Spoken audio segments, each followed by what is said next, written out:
इंसान नहीं है तू, मोटी चमड़ी वाला गैंडा है, गैंडा।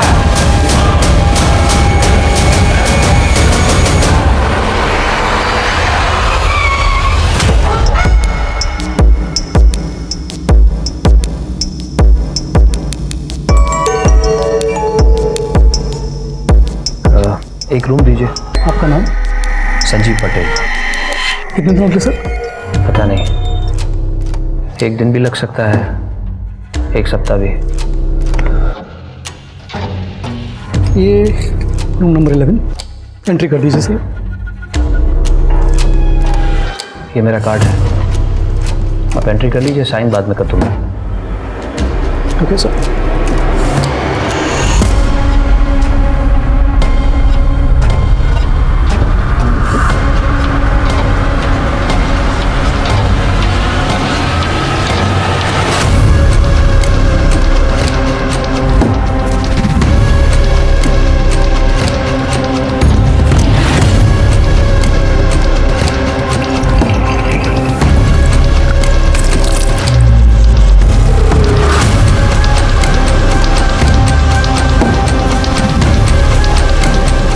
मुझसे कहाँ गलती हो गई? क्या सच में मैं गलत हूँ? सच में मुझसे गलती हुई है?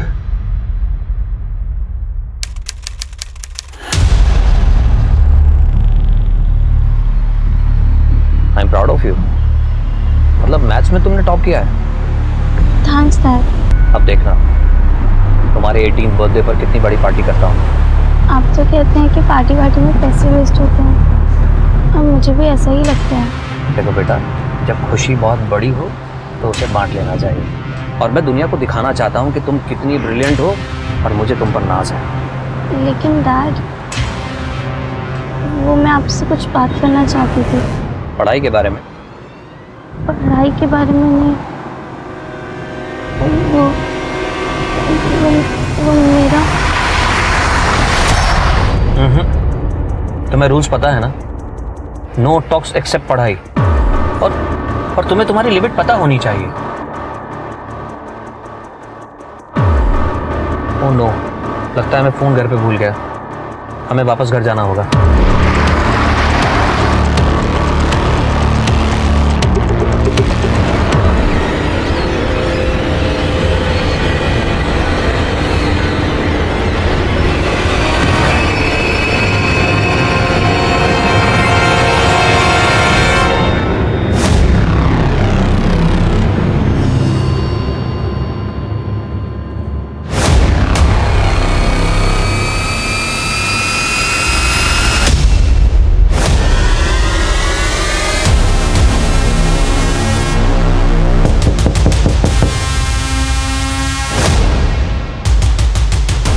कौन है? तेरा पति तो नहीं?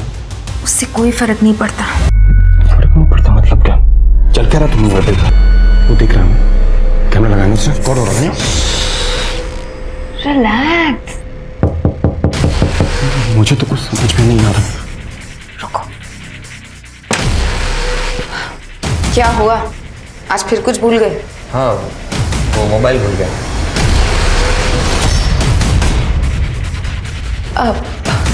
ये वो क्या नाम बताया था तुमने अपना? रंजीत। रंजीत।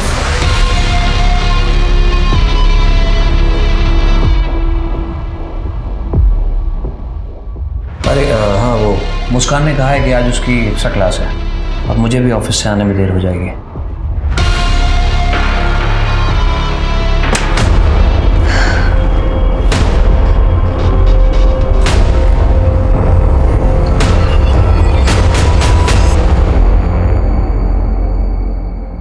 कमाल है, होटल का एक गेस्ट गायब हो जाता बिना पेमेंट किए और तुमको मालूम ही नहीं पड़ता। कब देखा था उसका आखिरी बार तुमने? सर वो 7 दिन पहले ब्रेकफास्ट पे देखा था। वो अंदर बंद ही रहता था तो ज़्यादा ध्यान नहीं दिया। कोई सामान अमान है उसका, सब लेके गया वो? हाँ, एक ये ब्रीफकेस छोड़ के गया है, पता नहीं क्यों।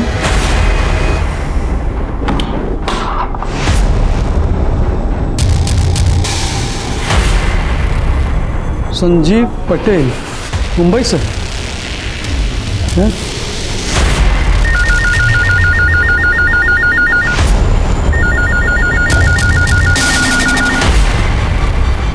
हेलो, नमस्कार, मैं आशुतोष राणा। क्राइम पेट्रोल सतर्क के नए अध्याय शातिर क्रिमिनल में आप सभी का हार्दिक स्वागत करता हूं। हमारी इस श्रृंखला का उद्देश्य आपको अपराधियों के उस घिनौने चेहरे से रूबरू करवाना है जिसे देखकर इंसान तो क्या, इंसानियत भी थर्रा जाए। मनुष्य का दिमाग एक पहेली के जैसा होता है। उसके दिल और दिमाग में क्या चल रहा है इसकी जानकारी पता कर पाना किसी के लिए भी संभव नहीं होता। कुछ रिश्ते ऐसी ही पहेलियों से घिरे होते हैं जिनका ना ओर समझ में आता है और ना ही छोर। रिश्तों में जब यही पहेलियां हद से ज्यादा बढ़ जाएं तो समझ लेना चाहिए कि कहीं ना कहीं कोई अपराध दस्तक दे रहा है। आज का ये केस पता नहीं कितनी ही गुत्थियों से मिलकर बना हुआ है। पुलिस के लिए यह केस बरगद के पेड़ की तरह था जिसकी असली जड़ तक पहुंचना उसके लिए आसान काम नहीं था। वो जितना इस केस को सुलझाने की कोशिश करती, ये केस उतना ही उलझता जाता। इस केस ने सिर्फ गुजरात ही नहीं बल्कि महाराष्ट्र पुलिस की नींद भी हराम कर दी थी। और जब इस केस की सच्चाई सामने आई तो पूरा हिंदुस्तान दहल गया।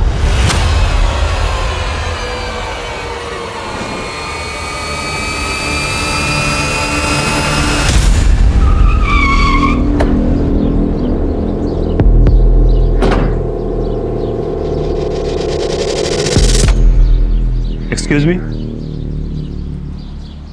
ये संजीव पटेल का घर है? हाँ, उन्हीं का घर, पति है मेरे। मैडम, उनके एंगेस्ट कंप्लेंट है वापी के एक होटल से। क्या कह रहे हैं आप? कैसी कंप्लेंट? मैडम प्लीज आप उन्हें बुलाइए। वो तो पिछले 10 दिनों से किसी काम के सिलसिले में मुंबई से बाहर है। उनका फोन भी बंद आ रहा है। वो वहां से होटल के बिल चुकाए बिना भागे हैं। तमीज से बात कीजिए। मेरे पति अपनी कंपनी के सीईओ हैं। वे चिंदी चोर नहीं है जो 5-10 हज़ार रुपयों के लिए यहाँ वहाँ भागते फिरेंगे। हाँ, मुझसे दूर जरूर भाग सकते हैं। मैडम, मैं आपका फैमिली ड्रामा देखने नहीं आया हूँ। होटल का बिल क्लियर कीजिए वरना हमें मजबूरी में कानूनी कार्रवाई करनी पड़ेगी। रुकिए।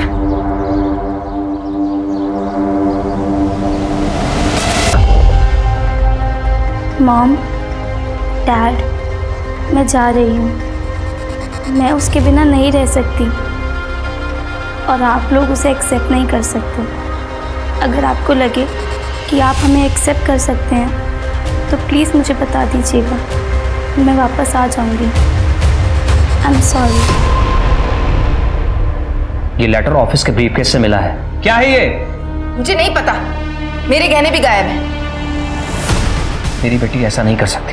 पता नहीं किसके साथ गई है। उसने तो मुझे आज तक किसी लड़की के बारे में कुछ नहीं बताया। जैसा बाप वैसी बेटी, दोनों ही मेरे साथ कुछ शेयर नहीं करते। अब खड़े क्या हैं? पुलिस को फोन कीजिए। नहीं, पुलिस को नहीं बता सकते। अगर पुलिस को पता चला तो मुस्कान की बदनामी हो जाएगी। वो बहुत एक समझदार लड़की है, देखना कुछ दिनों में वापस लौट आएगी। मैडम, क्या बात है? होटल का बिल मैं भर दूंगी, वो आ जाएंगे।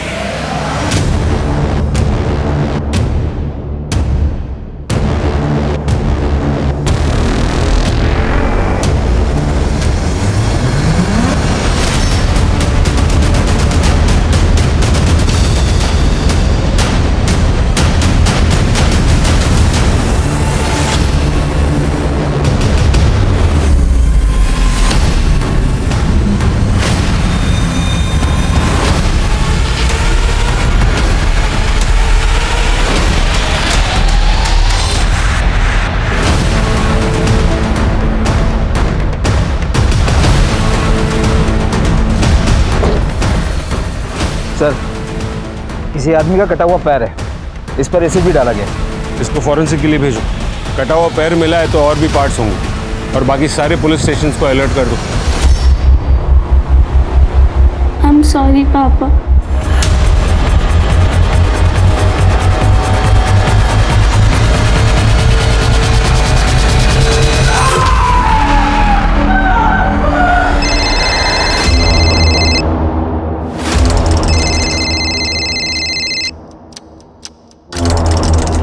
हाँ माइकल बोलो।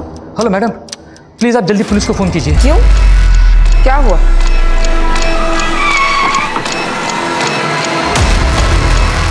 अरे आइए सर, ये देखिए ना क्या हाल कर दिया है।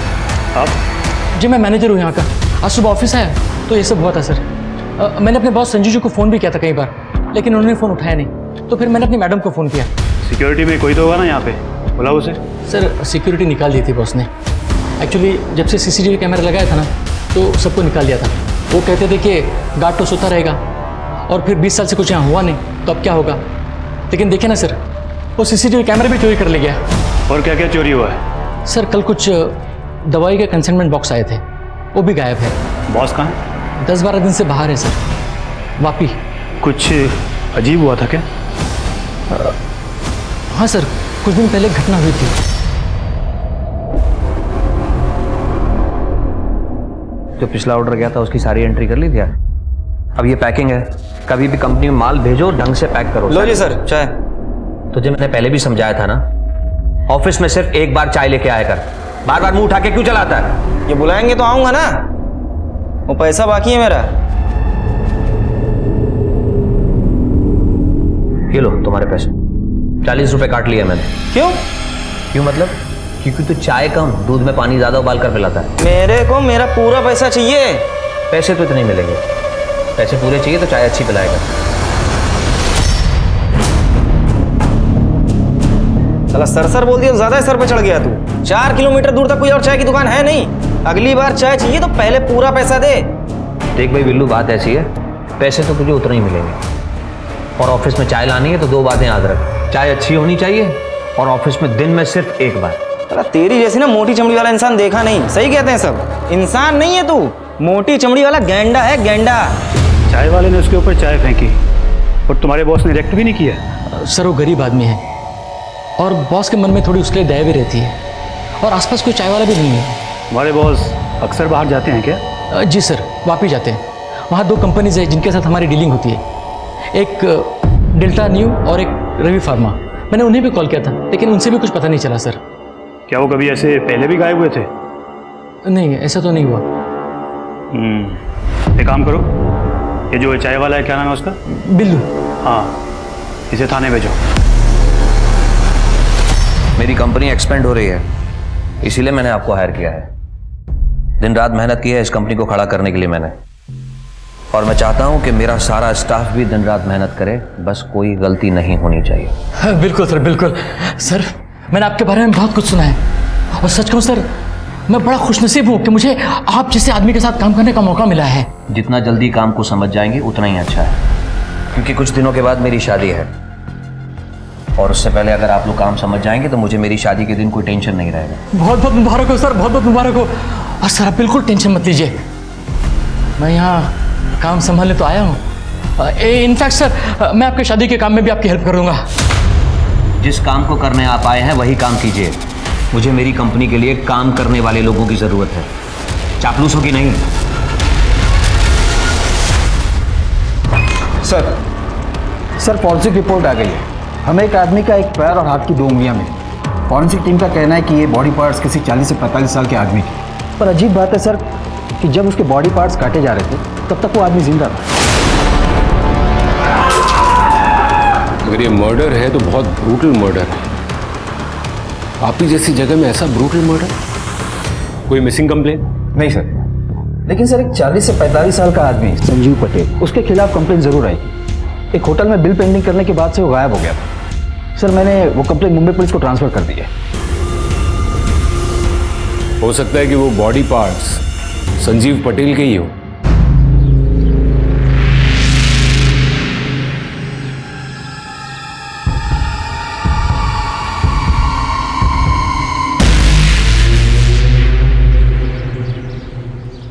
सर इधर और भी बोन्स हैं। लगता है 1 से ज्यादा विक्टिम्स थे सर। किसको मार के दफनाया है यहाँ पे? साहब हमने किसी को नहीं दफनाया। कुछ लोगों ने बोला कि ये घर काफी टाइम से खाली पड़ा है तो रहने आ गए। तुमसे पहले कौन रहता था यहाँ पे? नहीं पता साहब, पर लोगों का कहना है कि एक भरा पूरा परिवार रहता था यहाँ पे।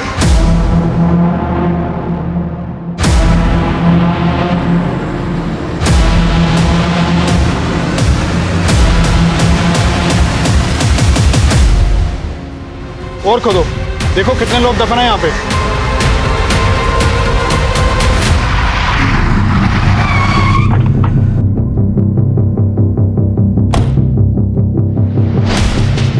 आखिर ये संजीव पटेल गायब कहाँ हो गया? कहाँ गया होगा वो? हमें कैसे पता सर कहाँ गया होगा? हमें तो वो खुद चुना लगा गया। तो अच्छा हो कि घर से उसका पेमेंट आ गया। उसके बारे में और कोई जानकारी? कोई उससे मिलने आता था या वो कहीं किसी को मिलने जाता था? नहीं सर, ऐसा तो कुछ भी नहीं है। उसने तो हमें सख्त हिदायत दी थी कि उसको कोई डिस्टर्ब ही नहीं करे। सर ये केस छोड़ के गया है।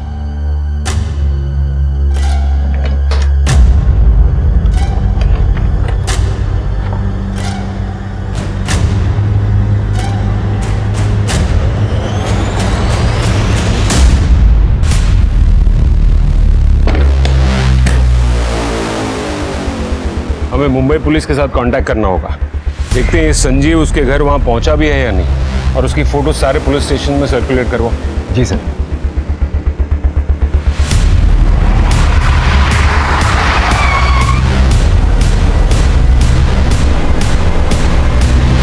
हेलो सर, मैं SI Patnaik. Vapi head office से फ़ोन आया था कि आप संजीव पटेल केस के सिलसिले में मुंबई आ रहे हैं। कोई अपडेट? नहीं सर, वो अभी भी मिसिंग है। ये है उसके केस की फाइल। सर, उसके घर में उसकी बीवी दीप्ति और उसकी टीनेज बेटी मुस्कान। अच्छा खासा फार्मास्यूटिकल का डिस्ट्रीब्यूशन का बिजनेस है सर, लेकिन फैमिली में कुछ प्रॉब्लम है। पड़ोसियों को शक है कि दीप्ति का किसी और के साथ अफेयर चल रहा था। सर फिर तो ये ओपन एंड शट केस। इस दीप्ति ने अपने लवर के साथ मिलकर संजीव को मरवा दिया होगा। हो सकता है। सर, एक और बात है सर, संजीव के फार्मा कंपनी में कुछ दिन पहले लूटपाट हुई थी, और लूटपाट में जो कंसाइनमेंट लूटा गया था वो अभी तक मार्केट में ट्रैक नहीं हुआ है। डेल्टा न्यू कंपनी में बना साइकेट्रिक ड्रग्स था सर। दिनेश, ये दवाइयाँ तो इलीगली नशे के लिए यूज़ की जाती है ना? जी सर। अच्छा सर, एक और बात भी है सर। एक चाय वाला है बिल्लू। बिल्लू चाय वाला? जी हाँ सर, संजीव के साथ उसका कई बार झगड़ा हुआ है सर। जिस दिन से संजीव गायब है उस दिन से ये चाय वाला भी गायब है। तुम सबसे पहले ये संजीव की बीवी, क्या नाम बताया उसका? सर दीप्ति। दीप्ति, सबसे पहले उसे बुला। जी सर। दीप्ति, मैं तुम्हारे साथ सिर्फ घर बसाना नहीं चाहता, बल्कि मैं तुम्हारे साथ अपनी पूरी दुनिया बसाना चाहता हूँ। वो दुनिया जहाँ बहुत पैसा हो, बड़ी बड़ी गाड़ियाँ हों, बंगले हों। और इसको पाने के लिए मेहनत कर रहा हूँ, दिन रात पसीना बहाता हूँ, सिर्फ इसलिए कि वो मुकाम हासिल कर सकूँ। देखो दीप्ति, मुझे एक ऐसा जीवन साथी चाहिए जो मेरे इस पैशन को समझ सके, मुझे समझ सके, जो हर कदम पर चाहे जैसा भी वक्त हो मजबूती से मेरे साथ खड़ा रहे। और मैं वादा करता हूँ कि तुम्हें और हमारे आने वाले बच्चे को इस दुनिया की सारी खुशियाँ दूंगा। लेकिन अगर आप बस बातें ही करते रहेंगे तो बच्चे कहाँ से आएंगे?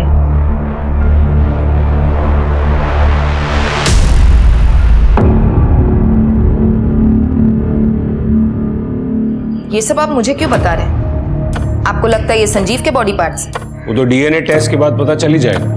किसके साथ करेंगे डीएनए टेस्ट? वो अनाथ है। क्यों? आपकी और संजीव की एक बेटी तो है ना? हाँ है, लेकिन वो मिसिंग है। क्या? हाँ, वो संजीव के जाने से कुछ दिन पहले ही घर से गायब हो गई। आप दोनों की बेटी गायब हो गई थी और आपको और आपके पति को जरा भी ऐसा नहीं लगा कि आपको पुलिस कंप्लेन करनी चाहिए? संजीव को पुलिस को इन्वॉल्व नहीं करना था। उन्हें यकीन था कि मुस्कान वापस आ जाएगी। और आप चाहती हैं कि हम आपकी इस बात पर यकीन कर लें।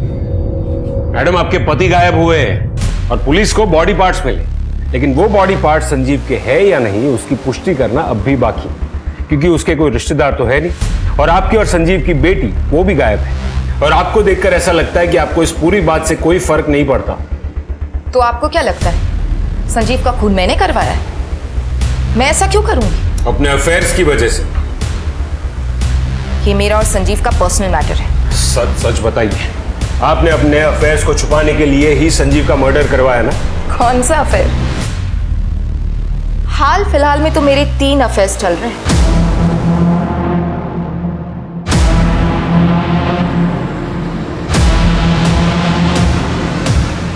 मैं कोई भी काम संजीव से छुपा कर नहीं करती, और संजीव को इस बात से कोई एतराज नहीं। ये कैसी शादी है मिसेस दीप्ति पटेल, जहां पत्नी गैर मर्दों के साथ अफेयर्स करे और पति को कोई एतराज ना हो? मैंने आपसे कहा ना, ये हमारा पर्सनल मैटर है। अपने तीनों आशिकों के नाम और नंबर्स लिखिए। आप मेरे पीछे टाइम वेस्ट कर रहे हैं। मैं कोई भी काम संजीव से छुपा कर नहीं करती। हम एक ओपन मैरिज में हैं।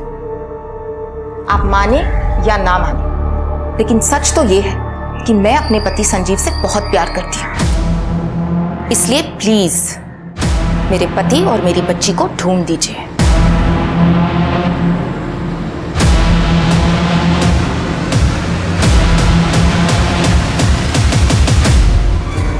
आपको क्या लगता है सर? मैंने किसी भी औरत को इतना ब्लंट नहीं देखा है। सर मुझे तो लगता है कि इसने अपने पति के साथ साथ अपनी बेटी को भी मार दिया है, ताकि डीएनए कंफर्म ना हो। या ये भी हो सकता है कि इसकी बेटी को पता चल गया हो कि इसने अपने पति को मरवाया है। फिलहाल तो हमें उसे ढूंढना होगा। ये मुस्कान के बारे में सब पता करो। पता करो कि वो सच में भागी थी या नहीं, और अगर भागी थी तो किसके साथ भागी थी। और ये संजीव, उसकी पूरी कुंडली निकालो। पता करो कि वो सच में अनाथ है या नहीं। उसका कोई रिलेटिव मिलेगा तो ही हम डीएनए कंफर्म कर पाएंगे। और वहाँ वापी में जो फार्मा कंपनीज में उसका अक्सर आना जाना था, वहाँ भी पता करो। वहाँ पर किसी मिसिंग आदमी की कंप्लेन आती है तो मुझे तुरंत इन्फॉर्म करो। और ये दीप्ति के आशिकों को उठाओ। हाँ डॉक्टर साहब बताइए। जो स्केलेटन आप लोगों ने कलेक्ट किया था वो 3 लोगों का है। मतलब आपका भी यही मानना है कि वो स्केलेटन 3 लोगों के हैं? इंटरेस्टिंग बात यह है कि उनमें से 3 में से एक औरत थी। औरत?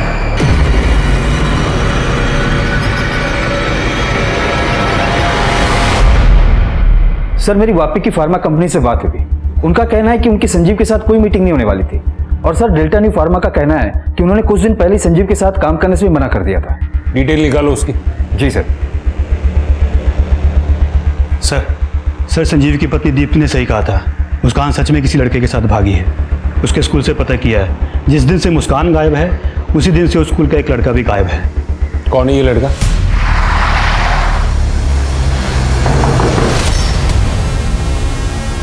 अरे सर आप लोग यहाँ? आपका हालचाल जानने आए। मिस्टर पटेल की बेटी को लेकर भागा है ना आपका बेटा? मेरा बेटा? रायन बेटा बाहर आओ। Yes papa.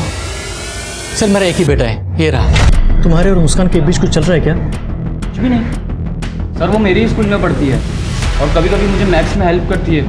तो जब मुस्कान गायब थी उसके बाद 2 दिन मंडे और ट्यूसडे को तो स्कूल क्यों नहीं गया? बीमार था सर वो। आपको यकीन नहीं आ रहा सर? एक मिनट सर, मैं आपको डॉक्टर का प्रिस्क्रिप्शन बताता हूँ। इसका मोबाइल लो और मोबाइल लोकेशन चेक करो। नहीं सर, मोबाइल नहीं है इसके पास। नहीं, मतलब था 8 महीने पहले था उसका मोबाइल, वो मैंने बंद करा दिया था। एक्चुअली क्या सर, वो थोड़ा बिल भी ज़्यादा आ रहा था और इसका पढ़ाई में मन नहीं लग रहा था। मन तो इसका कहाँ लग रहा था ये तो हम पता लगा ही लेंगे।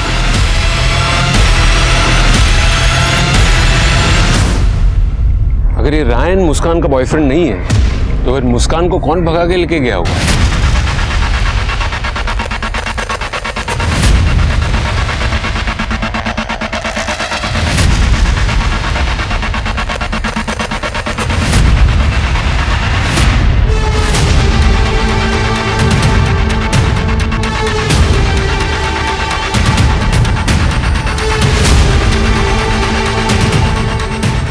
सॉरी पापा।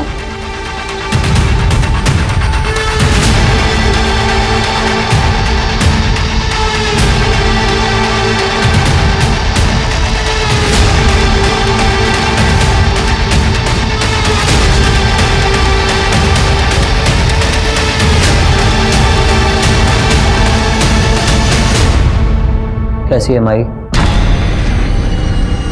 काका आप तो कई सालों से इस इलाके में रह रहे हो, आप बता सकते हैं इस घर में कौन रहता था पहले? बहुत बड़े लोग थे, घर में नौकर चाकर भी थे। सेठ जी की बीवी गुजर गई थी, उनके 2 बच्चे थे, एक बेटी और एक बेटा। बच्चों के दूर के रिश्ते में एक भाई भी था, यहीं सब साथ में ही रहते थे। बहुत दमा चौकड़ी मचा रहे हो ना तुम तीनों, इसीलिए बड़े शहर जा रहे हैं ताकि तुम लोग तीनों की ये शैतानी बंद हो जाए और तुम लोग बड़े स्कूल कॉलेज में जाकर अच्छे से मन लगाकर पढ़ सको, समझे? मुझे नहीं जाना कहीं,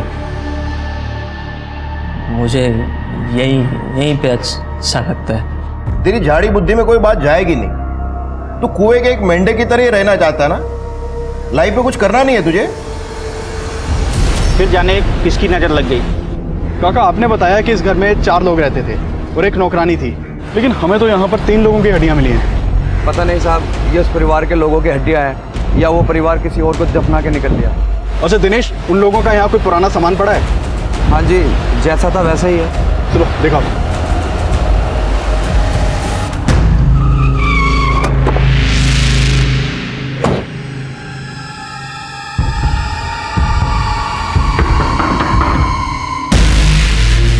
रंजीत जी, मुझे तुमसे कुछ बात करनी है।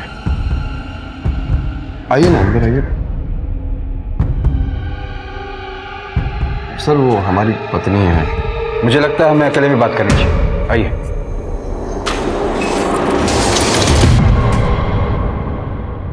दीप्ति पटेल को जानते हो? उनका कहना है कि तुम्हारा उनके साथ अफेयर चल रहा है। क्या ये सच है? सर ये सब सरासर गलत है सर। झूठ और सच का हम पता लगा लेंगे। गाड़ी में बिठाओ इसे। अरे सर मैंने कुछ नहीं किया सर, मैं सच कह रहा हूँ सर। मुझे फंसाया जा रहा है सर।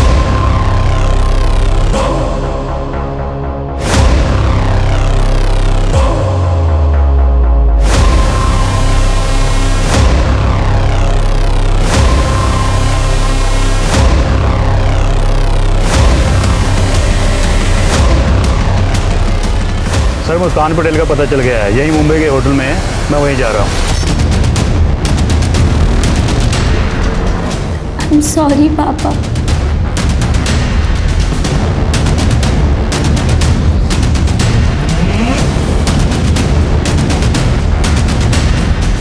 मुस्कान पटेल का रुकी है।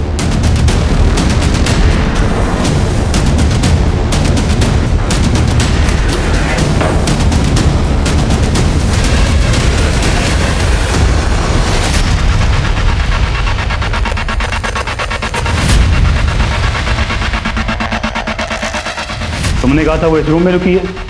सर यही तो थी। वो के लिए आई थी या किसी के साथ? एक लड़का था उसके साथ। दिखने में कैसा था? अरे सर मेरा कोई अफेयर नहीं था उसके साथ, हम तो बस सोते थे उसके साथ। उससे पहली बार कहाँ मिले थे? कैफे शॉप, पूरे परिवार के साथ आई थी सर। लगता है सूरज आज पश्चिम से निकला है, तभी तो तुम्हारे डैड अपना काम छोड़कर हमें घुमाने लाए हैं। डैड आप ये वाली कॉफ़ी ट्राई कीजिए, बहुत अच्छी है। रियली?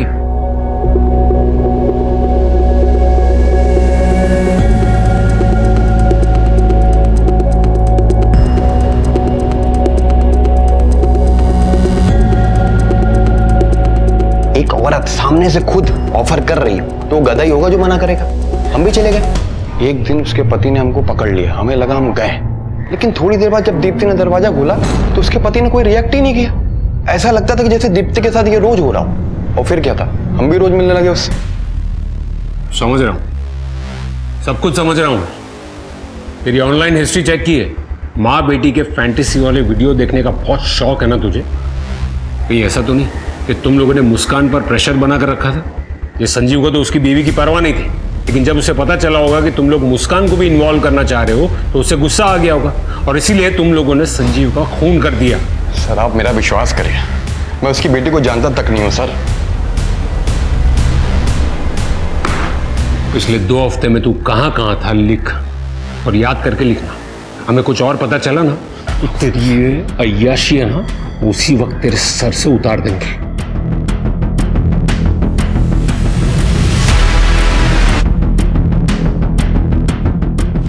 दिनेश इस पर नजर रखो, और दीप्ति के बाकी के 2 लवर्स को भी उठा के ले जाओ। ये संजीव के रिलेटिव के बारे में कुछ पता चला? नहीं सर, अभी तक तो नहीं। सर जिसके साथ मुस्कान भागी थी उसकी आइडेंटिटी कंफर्म हो गई है। उन लोगों ने झूठ बोला था। चलो चलो।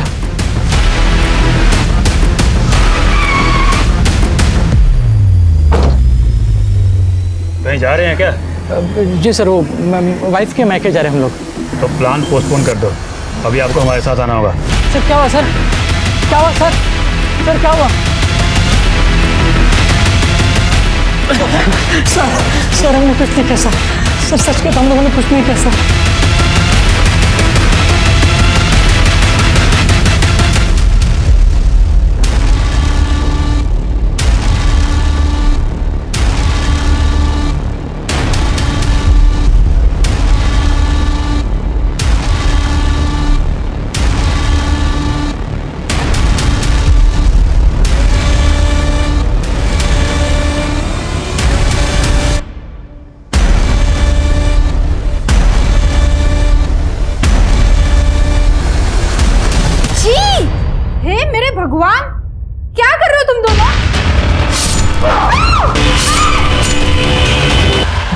मुस्कान को लेके भागा था, लेकिन सर बाद में डर गया था तो वापस चला आया।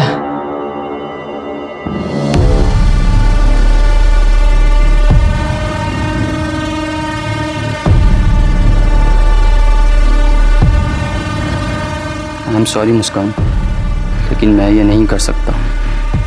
मैं घर जा रहा हूँ, तुम भी प्लीज़ अपनी घर चली जाना। सर मैं और मुस्कान बचपन के दोस्त हैं और हम जानते थे संजीव सर हम दोनों के रिलेशन के लिए कभी रेडी नहीं होंगे। मुस्कान कहाँ है? सर मुझे नहीं पता वो कहाँ है। तू संजीव पटेल की बेटी के साथ जिंदगी बिताना चाहता है? हाँ, पता है ना कैसा आदमी है वो? कैसा है वो? कैसा है वो संजीव पटेल? सर बड़ा अजीब आदमी है सर वो। सर मैं उसके साथ 20 साल से काम कर रहा हूँ, लेकिन आज तक कभी समझ में नहीं आया कि उसके दिमाग में क्या चलता है। उसके दिमाग में क्या चलता है या फिर तुम्हारे दिमाग में कुछ और चल रहा था? कहीं तुम्हारा भी तो अफेयर उसकी बीवी दीप्ति के साथ नहीं था ना? दीप्ति मैडम के साथ मेरा कोई अफेयर नहीं था सर। देखिए सर, मुझे उनके पर्सनल लाइफ से कोई मतलब नहीं था। डेल्टा न्यू की इरेगुलरिटीज के बारे में तुम्हें कुछ नहीं पता? कंपनी ने पूरी डिटेल्स दी हमें। उनकी असली दवाइयों को तुम लोग नशा करने वाले लोगों को ड्रग्स के तौर पर बेचते थे और उनकी कंपनी के नाम से नकली दवाइयां मार्केट में सप्लाई करते थे। नहीं सर, मुझे कुछ नहीं पता इस बारे में। झूठ! 20 सालों से तुम वहां काम कर रहे हो। तुम ही ने कहा ना अभी, वो लोगों की रगों में जहर घोलने का काम कर रहे हैं और तुम कह रहे हो कि तुम्हें कुछ नहीं पता। सर सच में नहीं पता। सर क्या है ना, संजू सर अपने सारे पुराने क्लाइंट्स को खुद ही हैंडल करते थे और उन सारे पेपर्स भी उन्हीं के पास होते थे। सर मुझे इस बारे में कुछ भी नहीं पता। तुम्हें नहीं पता तो और किसे पता होगा? शायद से बिल्लू को पता होगा। वो चाय वाला? जी सर। तुम्हें ऐसा क्यों लगता है? देखिए सर, आपने बताया ना कि दीप्ति मैडम के साथ उसका कैसा रिलेशन था।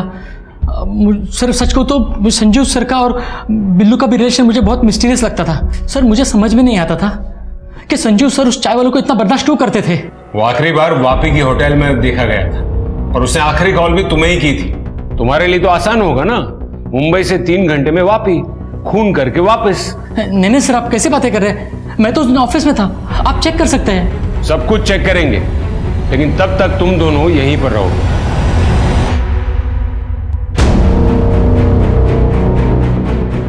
सर ये माइकल बार बार कह रहे हैं कि इसे कुछ नहीं पता, जबकि घूम फिर के खुद ही बीच में आ रहा है।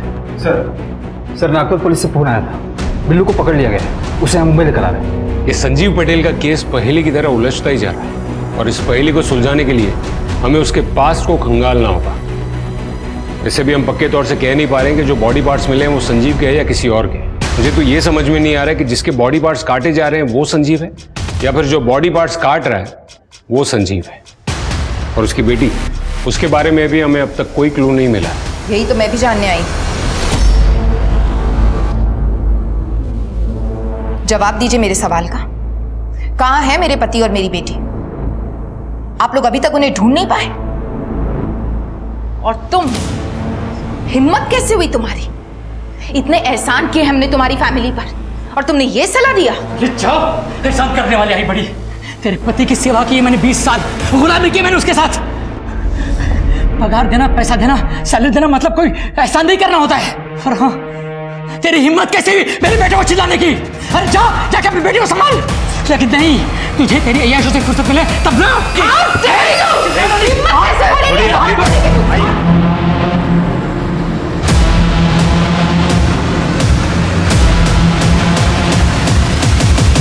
जिंदगी से यदि छल, छद्म, झूठ, फरेब या राजों को हटा दिया जाए तो शायद जीना बहुत आसान हो जाएगा।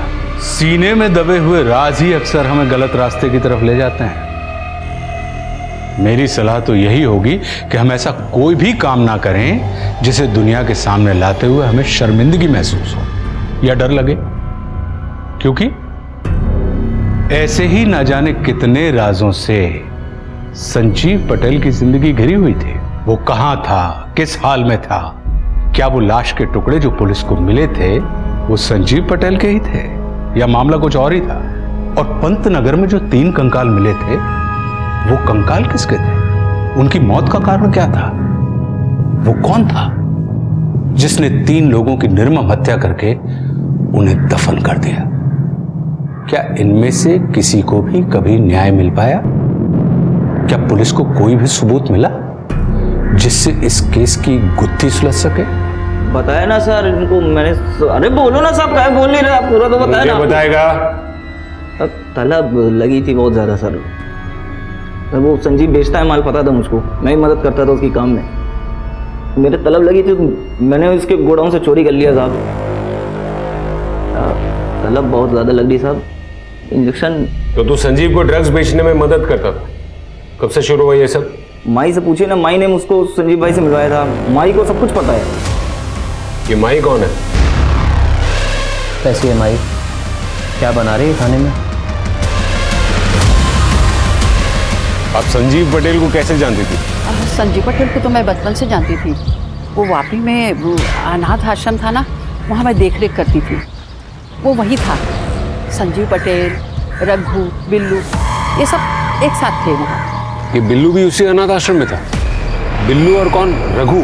रघु को आप नहीं जानते, संजीव का दोस्त था वो। उसकी बहन भी वहाँ रहती थी उसके साथ। उसकी बहन भी वहाँ रहती थी उसके साथ। रघु को तो कुछ भी बोलना नहीं आता था, उसकी बहन अच्छी थी। ये तीनों एक साथ रहते थे। ये रघु और उसकी बहन ये कहाँ मिलेंगे? जी पता नहीं। संजीव जब छोटा था ना तो हमें सब बताता था। जब वो बड़ा हो गया तो चुप चुप सा रहने लगा। वो पुलिस ऑफिसर बन गया ना, पुलिस वाली एकड़ आ गई थी उसमें। Police officer? दिनेश, ये अनाथ आश्रम के सारे पुराने रिकॉर्ड्स चेक करो और पता करो कि रघु और उसकी बहन आखिर है कौन। जी सर। रेयान और उसके बाप को मत छोड़ना, उन्होंने ही मेरी बेटी को मारा है। मैडम संभालिए अपने आप को। आई विटनेसेस का कहना है कि मुस्कान ने सुसाइड किया था। तो सुसाइड भी तो उन्हीं की वजह से किया है ना। ये फोटोज की कंडीशन बहुत अच्छी नहीं है। एजिंग सॉफ्टवेयर यूज करके भी हम ये नहीं पता कर पाएंगे कि अब ये दिखते कैसे होंगे। सर हमारे पास अब मुस्कान की बॉडी है, तो कम से कम ये तो पता चल जाएगा कि वो बॉडी पार्ट संजीव के हैं या नहीं।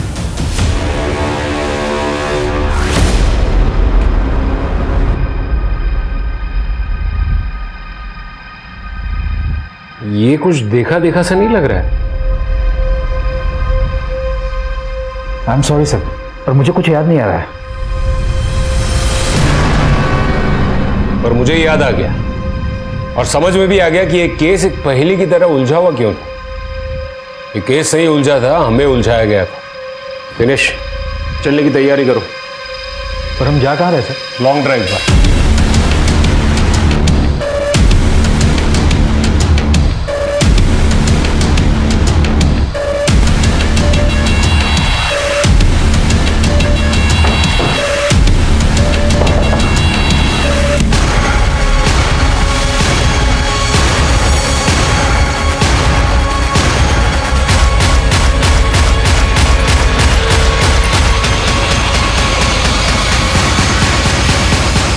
क्यों किया ये सब?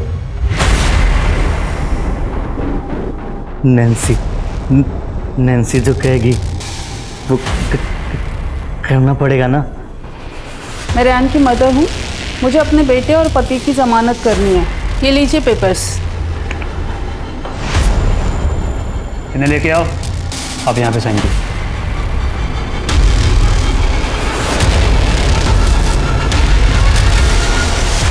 जो भी करना है जल्दी करो। हाँ, मुझे कॉल करके खबर करते रहना। चाय।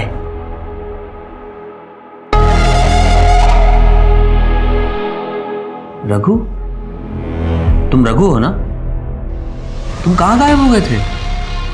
अपने पैरों पे खड़ा होना था ना, सो यहाँ आ गया। वेटर का काम करता हूँ, पैसे भी मिलते हैं। ये तो बहुत अच्छी बात है, वेरी गुड। अपना घर भी बनाया है, देखोगे? इस वक्त? लेकिन तुम तो ड्यूटी पे हो। छुट्टी ले लेंगे, चलो ना।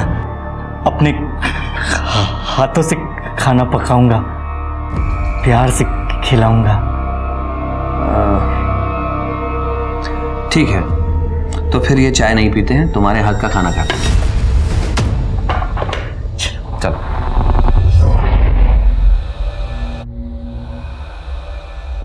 अच्छा, तो यहाँ रहते हो तुम? बहुत अच्छी जगह है।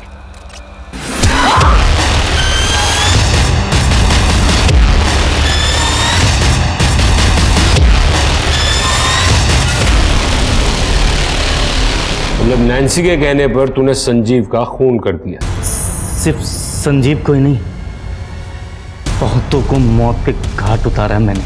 ये श्यामा क्या कह रही है? मैं तुमसे पूछ रहा हूं, ये श्यामा क्या कह रही है? तुम और रघु दोनों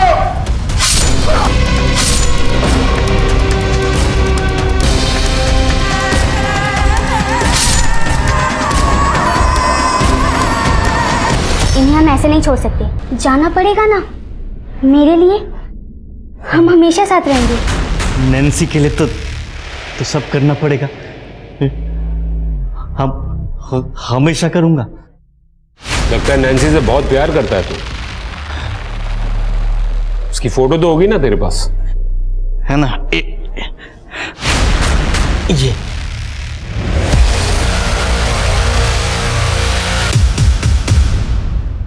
इतनी परफेक्ट प्लानिंग? तुम तो हमें गच्चा देने ही वाले थे। तो अब बताओ, तो तुम्हारे लिए सब ठीक ठाक चल ही रहा था, तो फिर ये किया क्यों?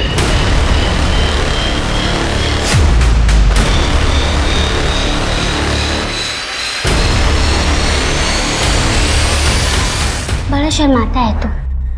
खेल ही तो खेल रहे हैं और बहुत मजा आता है इस खेल में। चल तो अपनी शर्ट उतार।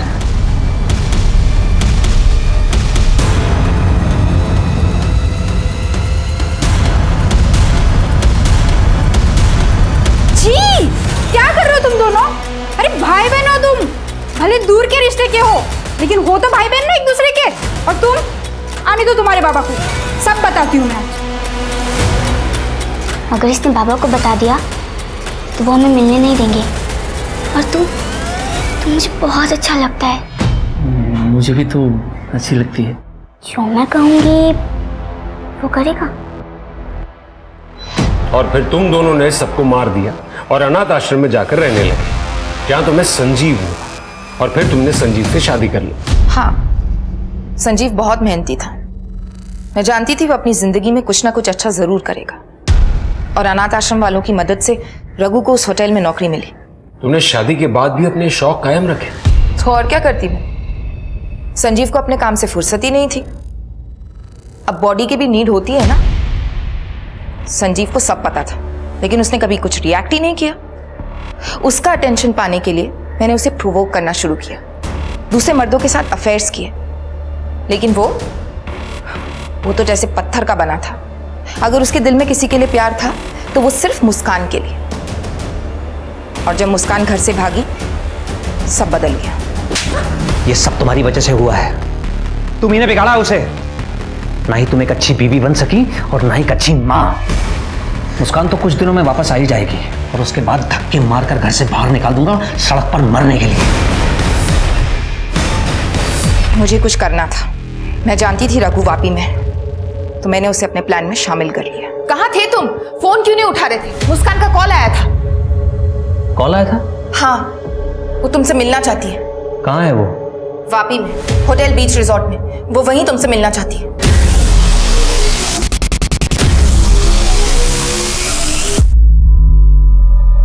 तो तुम ये कहना चाहती हो कि संजीव ने तुम्हें निग्लेक्ट किया, इसलिए तुमने ये सारे अफेयर्स चलाए। तो फिर रघु को क्यों सेड्यूस किया? और ये नन बनने का क्या नाटक था? संजीव को अनाथ आश्रम में मेरे और रघु के बारे में सब पता चल चुका था। उसने मुझसे कहा कि अगर मैं नन बन जाऊंगी तो शायद ठीक हो जाऊंगी। उसके कहने पर मैं नन तो बन गई, लेकिन बाद में संजीव को मुझसे प्यार हो गया और उसने ही मुझसे शादी कर ली। सही है, इंसान चाहे जितना भी भाग ले, अपने आप से नहीं भाग सकता। मुस्कान का क्या हुआ?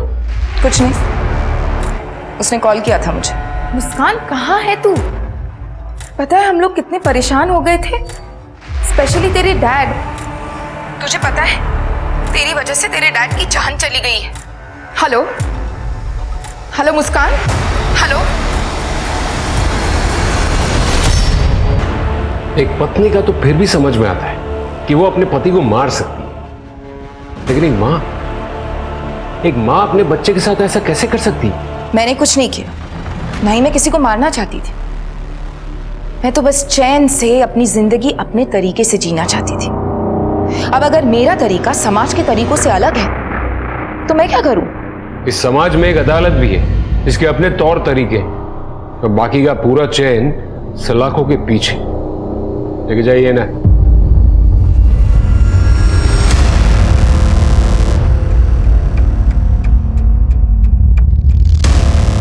इस केस से हमें यह सबक मिलता है कि अति किसी भी चीज की अच्छी नहीं होती। बहुत आगे पहुंचने की दौड़ में हम अक्सर कहीं भी नहीं पहुंच पाते। इस केस में सबने अति कर दी थी। रघु को यह भरोसा था कि दीप्ति उससे शादी करेगी। उसने दीप्ति के लिए गुनाहों की अति कर दी। वहीं संजीव के सर पर ना सिर्फ पैसे का भूत सवार था जिसकी वजह से वो गलत रास्ते पर निकल गया था, बल्कि उसने सहनशीलता की भी अति कर दी थी। अपनी बेटी मुस्कान को माता पिता दोनों का प्यार देने की जिद में वो अपनी जिंदगी गंवा बैठा। वो समझ चुका था कि दीप्ति उसके प्यार के लायक नहीं है, फिर भी वो सिर्फ मुस्कान के लिए दीप्ति की शर्मनाक हरकतें झेलता रहा और दोनों मिलकर पति पत्नी का स्वांग रचते रहे। पति पत्नी का साथ कहने को तो 7 जन्मों का होता है, लेकिन जब कोई रिश्ता मर चुका हो तो उसे जबरदस्ती जिंदा रखने की कोशिश बेकार होती है। और कई बार इसी खींचातानी में अपराध का जन्म हो जाता है। जिस रिश्ते में प्यार और सम्मान हो वही असली रिश्ता होता है। जबरदस्ती के रिश्ते पैरों की जंजीर बन जाते हैं। इसी के साथ मैं आशुतोष राणा आपसे विदा लेता हूं। हम फिर मिलेंगे एक नई कहानी के साथ जो आपको रखेगी सतर्क और जिंदगी को सुरक्षित। तब तक अपना और अपनों का ख्याल रखिए और देखते रहिए क्राइम पेट्रोल सतर्क। जय हिंद।